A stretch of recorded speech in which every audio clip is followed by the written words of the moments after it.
Oke, mungkin sambil menunggu slide-nya kita tampilkan, mungkin kami ada prolog sedikit dari Bapak Ibu sekalian. Silahkan untuk yang slide pertama, mungkin.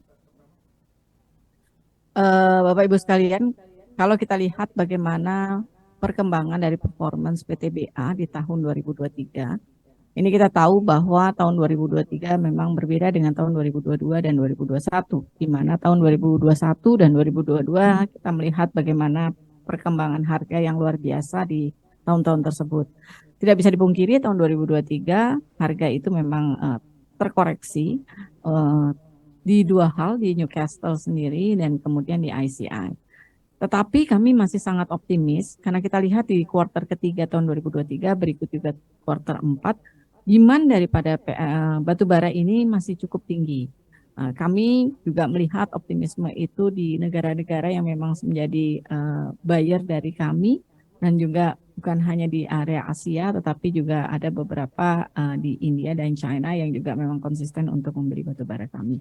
Jadi kami melihatnya masih optimis untuk kita bisa melakukan perkembangan penjualan di tahun 2023 ini. Next.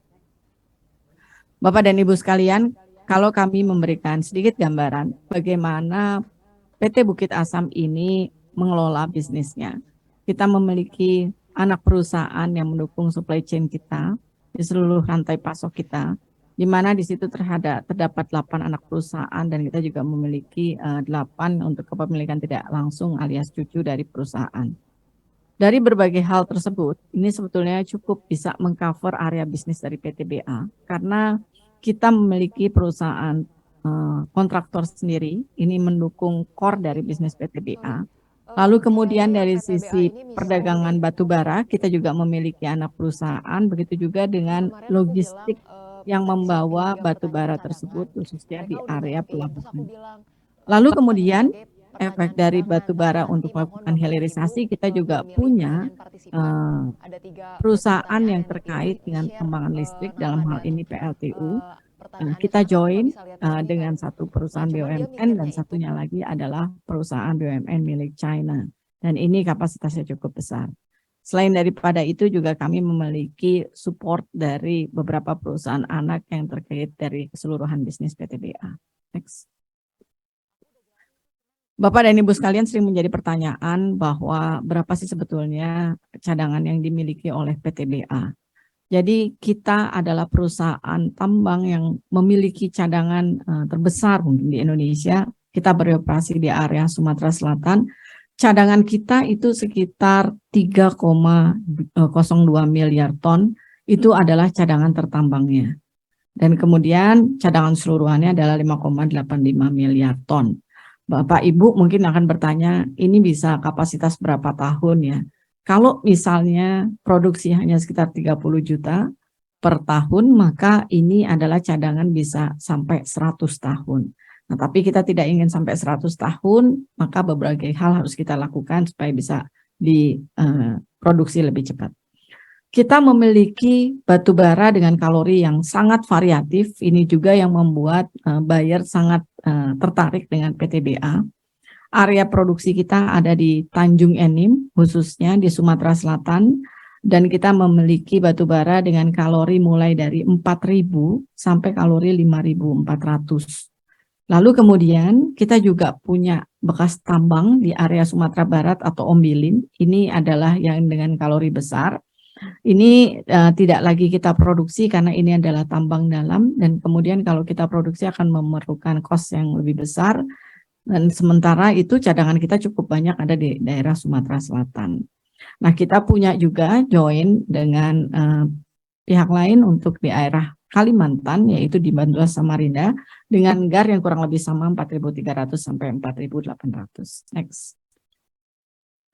Bapak Ibu, kita sampaikan kinerja finansial kita, operasional dan keuangan sampai dengan ketiga.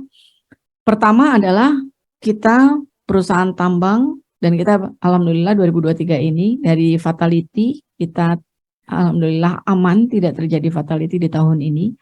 Lalu kemudian kami juga baru di rating oleh perusahaan rating, kita mendapatkan peringkat AA stable, Lalu kemudian kita juga memiliki realisasi dana TJSL yang mendukung proses bisnis kita sebesar 50,7 miliar.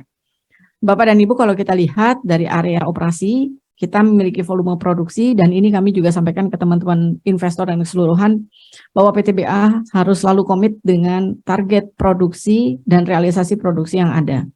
Jadi kita lihat bahwa tahun 2021 kita hanya berproduksi waktu itu 30, lalu 2022 30 juta ton, dan yang sekarang adalah 2023 kita sampai dengan 40 juta ton atau lebih. Dan kita sampai dengan Q3 ini bisa mencapai 31,9 juta ton. Kalau ditanya apakah ini meningkat, tentu saja ini meningkat dibandingkan tahun 2022. Stripping ratio ini yang salah satu yang challenging buat kita. Memang di tahun 2023 ini kita harus membuka area lahan baru karena produksinya harus meningkat. Dan area lahan baru memang ketika awal tahun kelihatan sedikit naik, tapi kami berusaha tekan di kuartal 2, kuartal 3, sehingga average sampai kuartal 3 kita mencapai 5,8. Ini tidak terlalu tinggi dibandingkan dengan tahun lalu realisasi. Nah, yang mengembirakan adalah dari angkutan, karena memang batu bara yang diproduksi harus diangkut sebelum dijual. Oleh karena itu, volume angkutan sendiri di kereta api yang kita gunakan ini meningkat 12% dibandingkan tahun sebelumnya atau 23,7 juta ton. Sehingga penjualan yang kita bisa hasilkan adalah 20 juta ton di tahun 2023 ini sampai dengan kuartal 3. Sementara harga jual seperti kita ketahui bersama, harga batu bara itu turun dari yang average-nya tahun lalu itu sekitar 1,3 juta rupiah per ton, tahun ini sampai dengan kuartal 3 kurang lebih adalah 1 juta rupiah per ton. Cash cost ini berusaha kami jaga semaksimal mungkin. Memang ada sedikit kenaikan karena memang dari sisi produksi dan biaya ada kenaikan, dan ini naik hanya 9%, sementara pendapatan sendiri di tahun 2023 sampai dengan kuartal 3 adalah 27,7 triliun, sehingga laba bersih sampai dengan kuartal 3 tahun 2023 adalah 3,8 triliun rupiah. Next, ini adalah berbagai pencapaian penghargaan yang kita terima, mulai dari yang sifatnya sustainability, sampai kemudian penghargaan yang dari ESDM, termasuk juga Subroto Awards. Next. Dari kinerja operasional, tadi sudah kami sampaikan bahwa kami berkomitmen untuk bisa mencapai, selalu komit untuk bisa mencapai target produksi. Sampai dengan tahun 2023 kuartal 3, kita bisa mencapai 31,9 juta ton. Dari sisi angkutan kereta juga meningkat dibandingkan dengan tahun sebelumnya, menjadi 23,7 juta ton, sehingga penjualan pun meningkat menjadi 27 juta ton. Next. Kalau kita lihat produksi, Bapak Ibu sekalian, kita mentargetkan tahun 2023 produksinya naik menjadi 41 juta ton. Kalau di kuartal 3 sudah bisa mencapai 31, insya Allah nanti sampai dengan akhir tahun kita akan bisa mencapai 41 juta ton. Dari sisi stripping ratio, kita realisasi sampai dengan kuartal 3 adalah 5,8, walaupun kami di awal tahun itu melihat challenge di tahun 2023 ini, sehingga pada saat RKAP kami menetapkan angka stripping ratio adalah 6,3. Jadi sebetulnya upaya yang maksimal dari teman-teman operasional untuk bisa menekan jangan sampai ini melebihi dari target 6,2023. Next. Bapak dan Ibu sekalian, kami nyampaikan tadi bahwa ada volume angkutan dan angkutan kereta api yang sekarang beroperasi di PTBA untuk mengangkut batubara yang ada, itu terdiri dari 2 area. Yang pertama adalah dari Tanjung Enim ke Tarahan, dan yang kedua adalah dari Tanjung Enim ke Kertapati. Nah, untuk yang ke Tarahan ini meningkat, sedikit meningkat 9% dibandingkan dengan tahun sebelumnya. Tetapi ini sebetulnya bukan hal yang memberatkan, karena sebetulnya yang Tarahan itu kita peruntukkan lebih banyak untuk PLN. Sehingga kenaikan 9% kami pastikan sudah bisa mengcover keseluruhan. Dan untuk area Tanjung Enim Kertapati ini yang justru mengembirakan karena kenaikannya 29% dan lebih banyak jalur ini dipakai untuk penjualan ekspor. Next. Bapak Ibu sekalian, kami bahwa untuk penjualan di tahun ini sangat challenging karena apa? Karena memang harganya sudah relatively turun. Untuk mengimbangi hal tersebut dan menjaga laba, maka apa yang harus kami lakukan? Kami adalah menjaga proporsi ekspornya. Di tahun lalu ekspor daripada PTBA itu hanya mencapai 38% porsinya. Tetapi di tahun ini kami bisa membukukan ekspor yang lebih tinggi, yaitu sekitar 42%. Nah, ini juga dengan catatan bahwa variasi dari negara-negara pembeli batubara kita juga semakin variatif. Memang lebih didominasi oleh India, dan tahun sebelumnya sebetulnya dominasinya banyak di area China, tapi kita sangat bangga karena beberapa negara Asia lain juga sekarang sudah mulai meningkat, dan ada juga dari Korea Selatan. Mungkin sedikit highlight kepada Bapak Ibu, kenapa kita tetap optimis di dalam penjualan ini, karena tahun lalu pun di saat harga batu bara tinggi, beberapa negara Eropa yang tadinya tidak tertarik mulai ada sedikit-sedikit pembelian ke kita. Jadi ini sebetulnya hal yang sangat mengembirakan untuk PTBA. Next. Ya, kinerja keuangan dari sisi pendapatan memang tadi kita lihat ya Bapak Ibu bahwa penurunan harga itu hampir sekitar 30%. Kami berupaya supaya pendapatannya tidak turun sedalam itu, maka di tahun 2023 kuartal 3 pendapatan ada penurunan tapi hanya sebesar 11%. Karena memang ada peningkatan dari sisi cash cost besar 9% dan juga yang tidak bisa kita kenaikan dari sisi royalti. Itu besarannya adalah 35%. Mungkin sebagai informasi ke Bapak Ibu, kalau royalti itu kita given dari pemerintah. Jadi kita bisa memberikan kontribusi yang lebih kepada pemerintah. Next. Nah, di sini kita lihat bahwa harga batu bara sampai dengan kuartal 3 ini memang very challenging. Karena kalau kita lihat nih Bapak Ibu, di kuartal 3 sendiri sebetulnya penurunannya bahkan sampai 65% untuk Newcastle dan kemudian ICI-nya 40%. Sehingga di sebelah kanan kalau kita lihat average-nya adalah 48% untuk Newcastle dan 33% untuk ICI. Nah, tapi tadi kita sudah sampaikan penurunan pendapatan adalah 11% dan ini akan kita coba jaga supaya sampai dengan akhir tahun tidak lebih besar penurunannya dari sini. Next. Kita lihat bahwa memang dari cost structure kita ada beberapa poin yang memang menjadi challenge buat kita. Yang pertama adalah peningkatan dari royalti, komposisinya memang lebih besar karena pemerintah memang menetapkan lebih besar.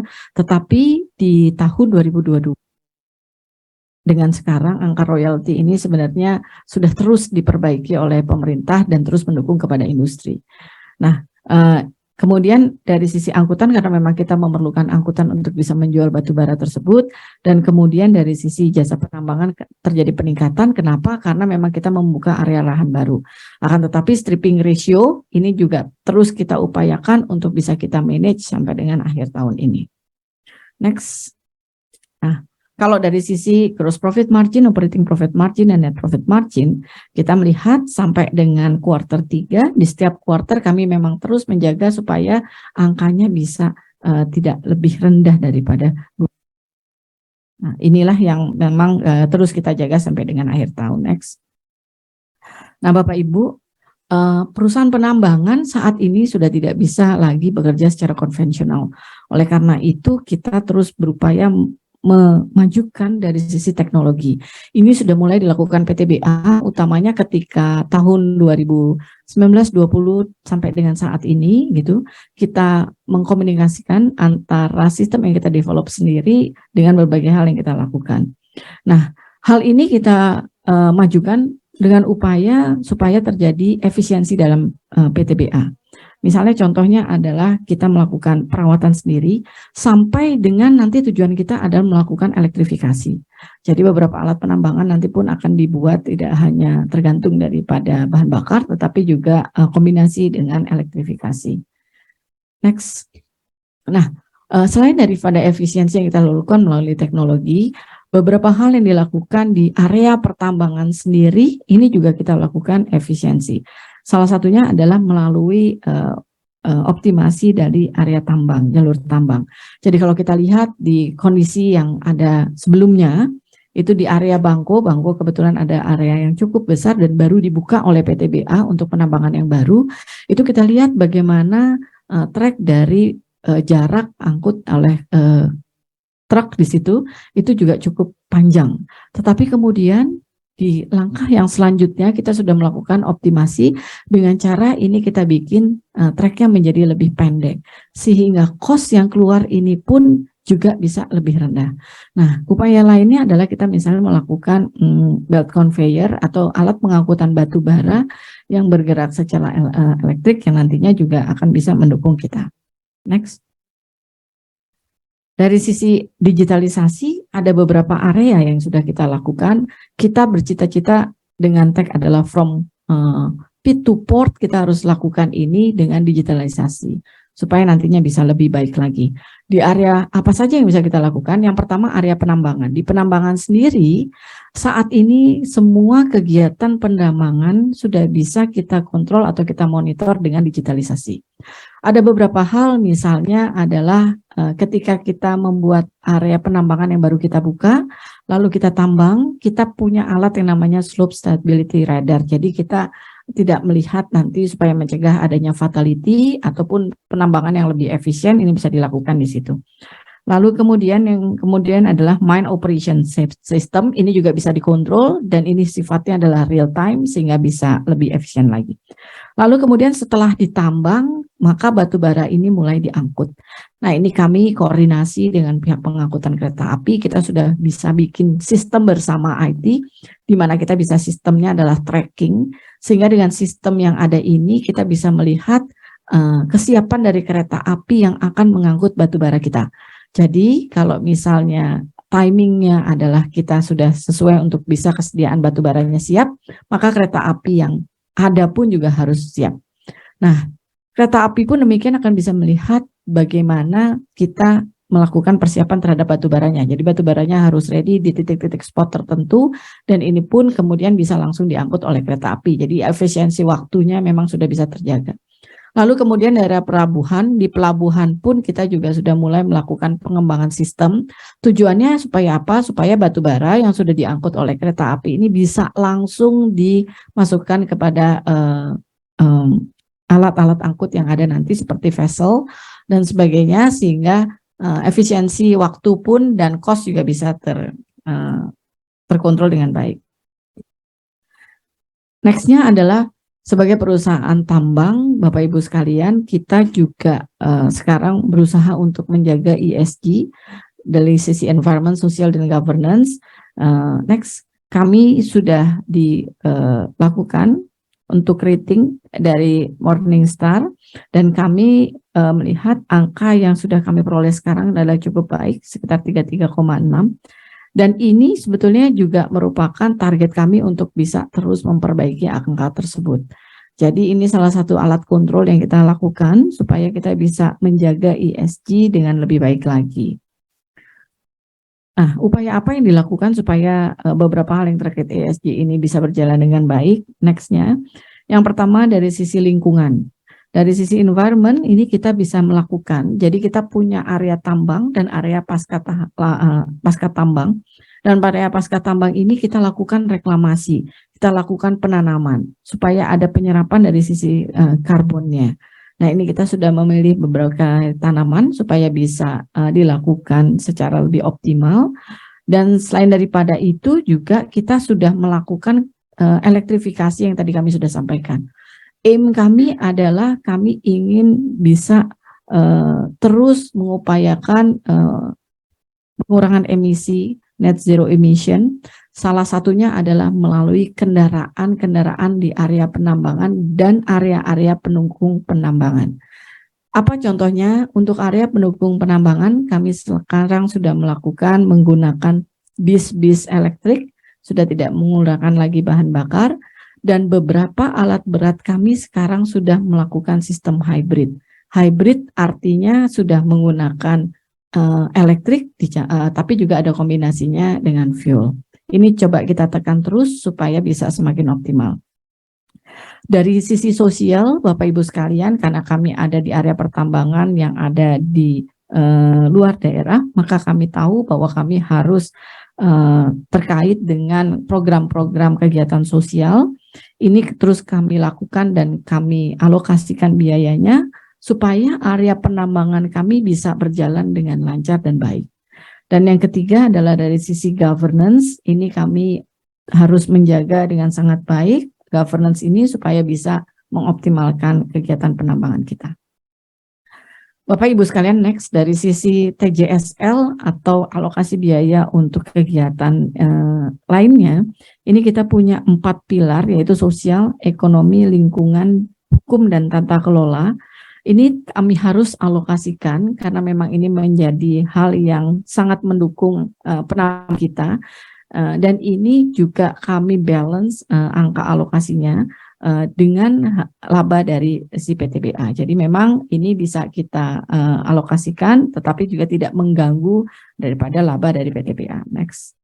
Nah, itu mungkin dari saya. Izin untuk selanjutnya akan dilanjutkan oleh Pak Setiadi dari Pengamalan. Terima kasih. Terima kasih Bu Farida. Dapat kami sampaikan update dari progres proyek-proyek pengembangan. Mohon slide-nya. Baik Bapak Ibu, sebagai upaya dari Bukit Asam untuk menciptakan nilai tambah yang berkelanjutan ke depannya, terutama dengan melihat bahwa cadangan Bukit Asam saat ini cukup besar, sekitar 3,02 miliar ton, maka upaya pertama yang kami lakukan adalah bagaimana caranya untuk meningkatkan kapasitas logistik agar ini dapat bisa dimonetisasi dengan cepat. Nah Bapak Ibu, saat ini kami sudah memiliki 2 rute yang existing, yaitu ke Kertapati sebesar 7 juta ton per tahun dan juga Tarahan 25 juta ton per tahun. Kedepannya kami sedang mendevelop beberapa proyek angkutan logistik batubara kereta api. Yang pertama itu Keramasan, itu dengan kapasitas 20 juta ton per tahun. Ini diekspektasikan akan bisa running di 2024. Kemudian yang kedua, ke arah Prajen, ini sedang memasuki tahap kajian dan diekspektasikan akan selesai di tahun 2026. Next. Spesifik ke jalur Tanjung Enim Keramasan, dapat kami sampaikan update sebagai berikut, bahwa kerjasama ini merupakan partnership antara Bukit Asam sebagai pengguna jalur angkutan dan penyedia TLS, kemudian juga dengan PT KAI sebagai penyedia jasa angkutan, serta PT Kereta Api Logistik sebagai penyedia terminal bongkar batubara. Nah, ini akan di running di 2024. Saat ini progresnya di sisi kami di Bukit Asam sedang melakukan proses procurement untuk pengadaan pembangunan TLS, kemudian dari sisi PT KAI sedang melakukan proses procurement untuk sarana perkeretaapian, dan sisi PT Kalok mereka sudah melakukan groundbreaking untuk pembangunan terminal bongkar batubara di Keramasan. Next. Nah Bapak Ibu, dapat kami sampaikan juga update dari PLTU Sumsel 8, 2 kali 660 MW. Saat ini PLTU Sumsel 8 sudah beroperasi secara komersial, di mana ini setelah diresmikan COD-nya pada 7 Oktober 2023 lalu, dengan konsumsi batubara sekitar 4-5 juta ton per tahun. Ini dapat meningkatkan penyerapan atas batubara Bukit Asam di proyek PLTU Sumsel 8. Kemudian dari sisi lain, mengingat ini juga merupakan bagian dari fosil, namun dari sisi Bukit Asam kita juga tidak terlepas diri dari upaya untuk penciptaan nilai tambah lebih, di mana kita sudah menggunakan teknologi supercritical boiler yang ini bisa meningkatkan efisiensi pembangkit hingga 10%, sehingga efeknya adalah kebutuhan dari batubara bisa dikurangi dan ini juga bisa menghasilkan emisi yang lebih rendah. Di sisi lain kami juga melengkapi dengan teknologi flue gas desulfurization, yang mana ini bisa mengurangi emisi sulfur dioxide dan juga bisa menghasilkan byproduct berupa gypsum yang ini nanti akan digunakan untuk bercampur di semen maupun juga di bata ringan. Di sisi lain atas byproduct gypsum ini kami juga sudah melakukan kerjasama MOU dengan PT Semen Batu Raja sebagai off-taker kaitannya untuk memanfaatkan faba dan gypsum yang dihasilkan dari proyek Sumsel 8 ini. Next. Bapak Ibu, di luar dari energi fosil, di Bukit Asam juga sudah bergerak untuk penciptaan energi baru terbarukan, di mana saat ini sudah beroperasi 3 PLTS. Yang pertama ada di Tol Bali Mandara sebesar 400 megawatt peak, ini di tahun September 2022 dengan PT Jasa Marga. Kemudian kita juga sudah membangun di airport Bandara Soekarno-Hatta Angkasa Pura II sebesar 241 kW peak di tahun 2020, dan juga yang terbaru di tahun 2023 dengan bekerja sama dengan PT Semen Batu Raja, kita juga sudah membangun PLTS dengan kapasitas 13 kW peak. Di sisi lain, kami juga tetap berupaya untuk mengembangkan proyek-proyek baru. Yang pertama dengan memaksimalkan potensi dari lahan pasca tambang yang dimiliki oleh Bukit Asam, baik itu di Tanjung Enim, kemudian juga Ombilin dan Bantuas dengan skala hingga 200 megawatt peak. Kemudian di sisi lain kita juga bekerjasama dengan beberapa BUMN lain seperti di Semen Padang, di lokasi di Padang itu hingga sekitar 4 megawatt peak, dan juga di Jasa Marga itu dengan jalan tol sekitar 2 megawatt peak, dan juga dengan PT Timah sekitar 1,3 megawatt peak. Nah, keseluruhan ini Bapak Ibu dapat kami sampaikan sudah memberikan kontribusi bagi penciptaan nilai tambah ke arah transisi energi yang lebih bersih, di mana kami di sisi Bukit Asam saat ini sudah beroperasi hingga 641 kW peak. Hal ini juga ekuivalen dengan penciptaan energi bersih sebesar 690.700 kWh dan memberikan dampak terhadap pengurangan emisi sebesar 545 ton CO2 atau setara dengan kalau kita membangun atau menanam 746 batang pohon. Next. Upaya-upaya lain dari sisi Bukit Asam untuk pengembangan EBT, sebagai contoh kami juga sudah melakukan reklamasi bentuk lain, yaitu dengan budidaya kaliandra merah. Ini bekerja sama dengan UPN Veteran Yogyakarta di lahan Tanjung Enim milik Bukit Asam sebesar 80 hektar yang mampu nantinya menghasilkan 11.800 ton biomasa. Nah, ini nantinya akan digunakan untuk menjadi wood pellet yang diolah dengan bahan sebagai coal firing di PLTU dan bisa mengurangi emisi karbon sebesar 119 ton per hektar per tahun. Nah, ini diharapkan selama 2 tahun ke depan ini bisa kita selesaikan untuk proyeknya. Kemudian di sisi lain kita juga mengembangkan PLTB dengan rekan kami di Cina, itu kapasitasnya hingga 1,3 gigawatt dengan China Huadian Overseas. Saat ini memang dalam tahap status evaluasi internal di Bukit Asam. Nah, harapannya ini kita juga bisa mendapatkan milestone di luar negeri sebagai footprint lain di Bukit Asam untuk pengembangan energi baru terbarukan. Hal lainnya dari kait utilisasi batu bara, Bukit Asam sudah menandatangani MOU dengan Badan Riset dan Inovasi Nasional terkait kajian teknologi energi dan industri berbasis batubara dan bidang EBT pada 2 Oktober 2023 lalu. Jadi upaya ini juga kita harapkan bisa menciptakan koordinasi yang baik dengan lembaga riset yang memang ahli di bidang utilisasi batubara, sehingga kedepannya diharapkan batubara Bukit Asam juga bisa dimanfaatkan untuk produk turunan hilirisasi lainnya. Next. Baik Bapak Ibu, sekian dari update paparan pengembangan Bukit Asam. Untuk selanjutnya kami mohon bisa kembali ke IDX. Terima kasih.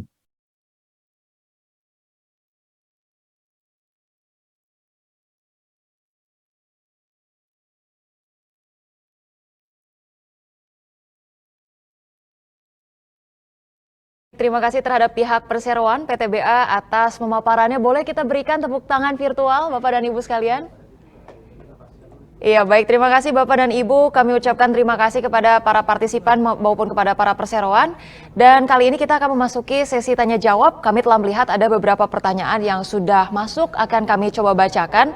Yang pertama adalah dari Dimas. Pertanyaannya, di tahun ini harga batu bara telah mengalami penurunan lebih dari 30%. Bagaimana PTBA dapat menjaga kinerja agar tetap positif? Silakan kepada Bapak dan Ibu dari perseroan, boleh dijawab mungkin.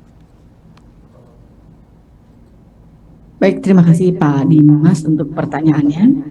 Mungkin dari kami memang kami harus melihat realisasi bahwa dibandingkan dengan tahun 2022 khususnya kita melihat adanya penurunan harga batu bara yang gradually mulai turun dan itu angkanya kurang lebih sekitar 30%-an. Nah, untuk itu maka kami juga harus melakukan berbagai kiat supaya bisa menjaga laba yang ada. seperti kami sampaikan bahwa salah satu hal yang kita lakukan adalah kita menaikkan porsi daripada ekspor kita di tahun 2023 ini. Mungkin kalau sebelumnya masih sekitar kisaran adalah 35-38%, di tahun 2023 ini kita sudah di atas 40%. Itu salah satu halnya, dan selain itu juga kami juga berupaya untuk bisa menjaga semaksimal mungkin cost dari operasinya kita. Dan satu hal lagi yang kami harapkan dari pemerintah adalah dukungan realisasi dari kebijakan mitra instansi pengelola atau MIP. Terima kasih, mungkin itu dari kami. Terima kasih. Ya baik, terima kasih kepada Ibu Farida. Kita ke pertanyaan terakhir mungkin atas keterbatasan waktu, mungkin ada satu pertanyaan terakhir yang bisa kami bacakan dari Ibu Shirley yang bertanya, saya pernah mendengar bahwa PTBA sedang melakukan pengembangan jalur kereta api dengan jalur Tanjung Enim Keramasan. Nah, untuk proyek angkutan Tanjung Enim Keramasan tersebut apakah ditujukan hanya untuk memenuhi demand pihak tertentu saja atau seperti apa? Boleh silakan Bapak dan Ibu. Baik, terima kasih Bu Shirley. Ya benar Bu, bahwa kami di sisi Bukit Asam sedang mengembangkan proyek TE Keramasan sebagai upaya untuk mempercepat monetisasi batubara Bukit Asam dengan kapasitas sebesar 20 juta ton per tahun dan diekspektasikan akan bisa running di 2024. Dapat kami sampaikan bahwa dari sisi off-taker-nya itu sendiri nanti memang masih terbuka, jadi kami juga di sisi Bukit Asam masih bisa mensuplai nanti baik ke domestik maupun ekspor dan tidak didedikasikan untuk tujuan tertentu. Demikian, terima kasih. Ya baik, terima kasih Bapak. Dan dengan demikian kita akhiri sesi tanya jawab Public Expose PT Bukit Asam Tbk. Kami ucapkan terima kasih